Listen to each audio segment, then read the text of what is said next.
como se decía antes, cuando solo había medios gráficos, ¿no? Ahora tenemos que ir en los espacios privilegiados de los sitios web.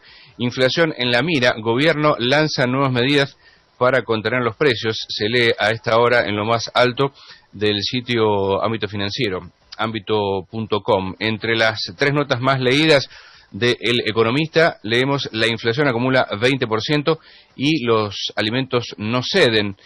Los precios que más aumentaron durante mayo, un detalle que ofrece Clarín, es la cuestión de la inflación que está vigente y que ya está entregando los primeros números de cómo cerró mayo. Los del CREVA se los vamos a preguntar a su economista jefe, al magíster Gonzalo Semilla. Gonzalo, buen día.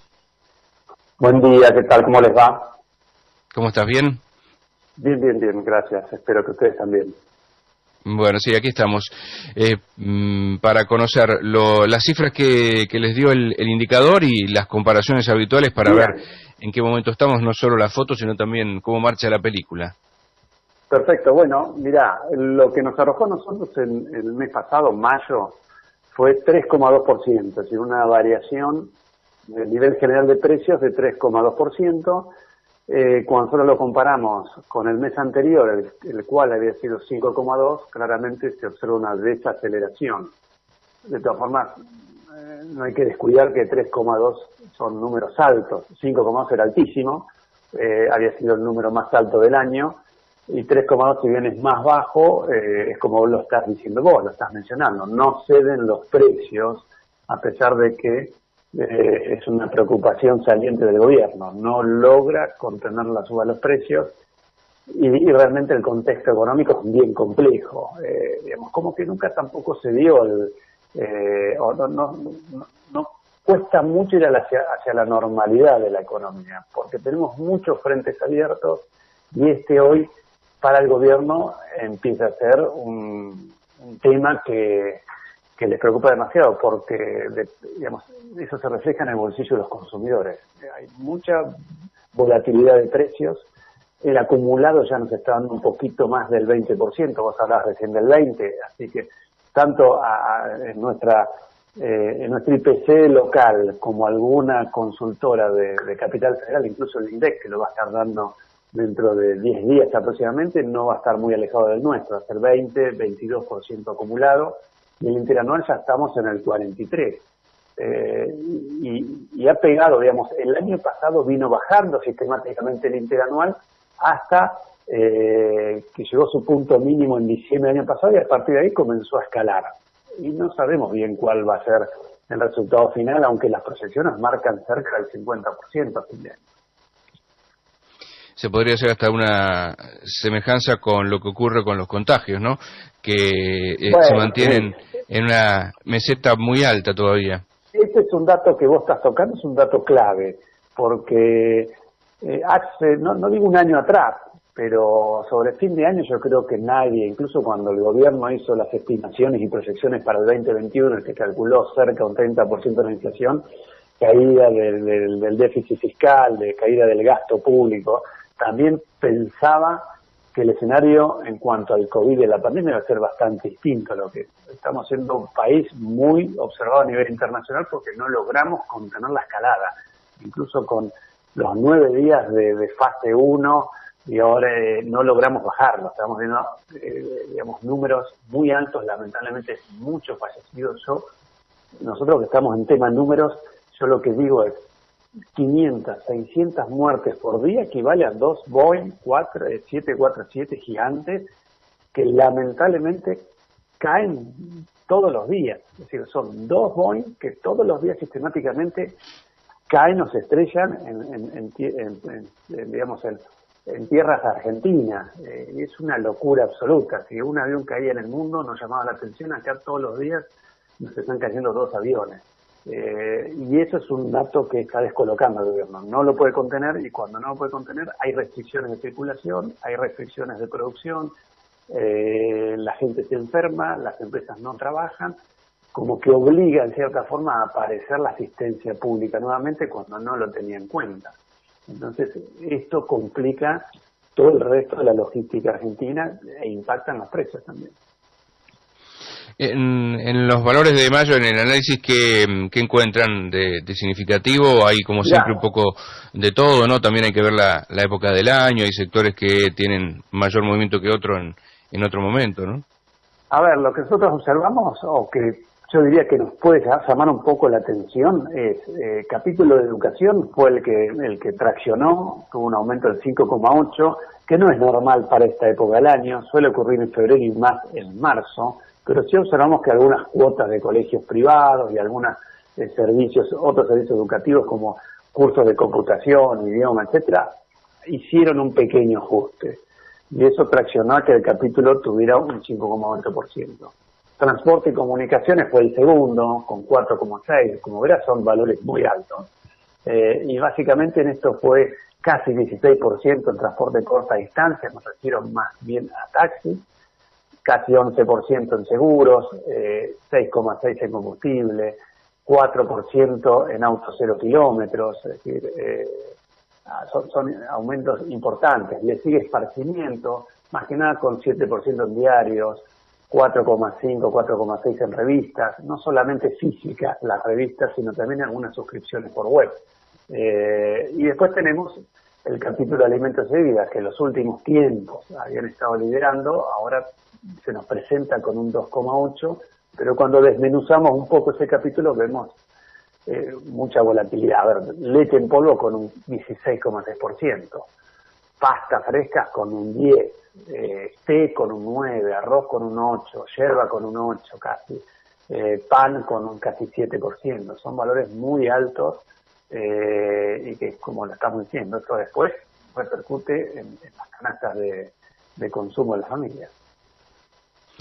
Estamos hablando con el magíster Gonzalo Semilla, economista jefe del CREVA, respecto de los valores de inflación de mayo que acaban de dar a conocer, y así como nos acostumbramos a los casos, ¿no?, de la pandemia, también a que los rubros sean todos con números positivos, ¿no?, por lo que vemos. Esto en virtud de cómo viene el año y cómo se ha comido ya gran parte de la pauta que tenía el gobierno para este año, el 29%, está desperezando algunos gremios que vemos están solicitando paritarias reabiertas, incluso en valores por encima de los que habían cerrado, donde cuesta encontrar acuerdos en torno a ese 29%. Pero estimás que esto que genera esta inflación incontenida puede sumarle todavía un factor más hacia futuro para tener en cuenta en futuros informes. Bueno, a ver, lo que se espera, no solamente de parte nuestra, a ver, bien, nosotros lo que observamos es que fines de marzo, primeras 2 semanas de abril, hubo un fuerte arrastre de precios y que se fue diluyendo o perdiendo fuerza con el correr de mayo. Por ejemplo, a ver, la segunda semana de mayo nosotros observamos que el capítulo de alimentos y bebidas, que es el de mayor ponderación, había salido empardado. ¿Qué significa eso? Con 0% de variación en la segunda semana. Eso no significa que no hay digamos, variación. Lo que pasa es que se compensan. Hay, digamos, productos que aumentan de precios, otros que bajan de precio, y el promedio nos dio 0. La tercera semana de mayo también nos dio 0,4, es decir, hubo una cierta, digamos, calma, y que el mercado incluso estima que debería seguir ese sendero, porque es lo que el gobierno pretende, calmar los precios. El tipo de cambio se está devaluando, digamos, está siendo muy bien monitoreado, y hay ajustes mensuales de 1,5%, es decir, están controlando fuertemente el tipo de cambio oficial para que no se traslade a precios. Y hay una variación de precios, no es por el dólar, sino es porque hay desabastecimiento, porque hay cuestiones de restricción de circulación, el COVID nos está jugando una buena pasada, digamos, hay controles de precios, a veces como el tema de la carne, que agrega mucho ruido en el mercado, y en vez de favorecer es como que está teniendo efectos negativos. Pero está claro que a fin de año vamos a estar alcanzando una inflación del 47,50, los ajustes salariales están en el orden del 32,33, es otra vez quedar atrás, y sí, los sindicatos están viendo ya y llamando la atención que podríamos decir se quedaron cortos, y ya llevamos muchos años de caída del salario real. Es decir, eso es un cuento de nunca acabar, lamentablemente. Y claro, ese es un indicador que ustedes también siguen y que habrá que esperar unos días para ver cómo fue en mayo, ¿no? Pero los últimos meses precisamente no son muy buenos en el sentido de cómo crecen los salarios y cómo van creciendo los precios, ¿no? No, está claro. Tuvimos el año pasado, sobre septiembre-octubre, cuando ya prácticamente se había, no te digo restablecido el 100%, pero sí, digamos, la actividad económica había empezado a pujar bastante, hubo un acuerdo y unos ajustes, casi todos los ajustes se dieron sobre ese bimestre, septiembre-octubre, que nos significó a nosotros, nos impactó en el año como una suba del salario real positiva, pero cuando vos lo desglosás mes a mes, veníamos perdiendo siempre. En ese momento como que se ganó, se recuperó, pero después se fue desvaneciendo, y este año venimos atrás, claramente. Y parece, como se ven las cosas, que no va a alcanzar. Y es lo que yo te decía, el 2018 tenemos un atraso del salario, 2019 también. 2020 a nosotros nos dio positivo en 6%, pero por ese ajuste puntual que fue bastante por encima de lo que fue el índice inflacionario, pero después se desvaneció. Hoy, digamos, si el índice de precio acumulado, nosotros nos da 20%, por lo menos hasta abril el salario estaba en 13. Es decir, son 7 puntos por debajo, entre 6 y 7 puntos por debajo. Vamos a ver qué sucede con lo que resta del año. Los precios, digamos, las proyecciones que estén en 3, 3,5, no creo que bajen menos, pero sí el gobierno está más que preocupado porque se les vienen las elecciones y el votante en general resuelve en función del bolsillo, ¿no? Y en eso parecen ir dirigidas las últimas medidas. Quería pedirte una opinión respecto de lo que mencionamos ahí al pasar, ¿no? De que están anunciando nuevas medidas de control, ¿no? Por ejemplo, el caso del acuerdo con el sector lácteo. También se habla de una canasta de productos de precios congelados de más de 100 que todavía no alumbra, pero aseguran que puede salir. Y se suma también el capítulo tarifas. Esta semana tuvimos finalmente el cuadro tarifario de gas acotado en el 6%. Parecen ir todas medidas en el sentido de pisar la inflación, ¿no? ¿Qué te parece esta perspectiva, por lo menos esta estrategia? Es eso, es lo que vos estás mencionando, es la estrategia pura de contener y pegar un freno muy fuerte en los precios de acá a las elecciones.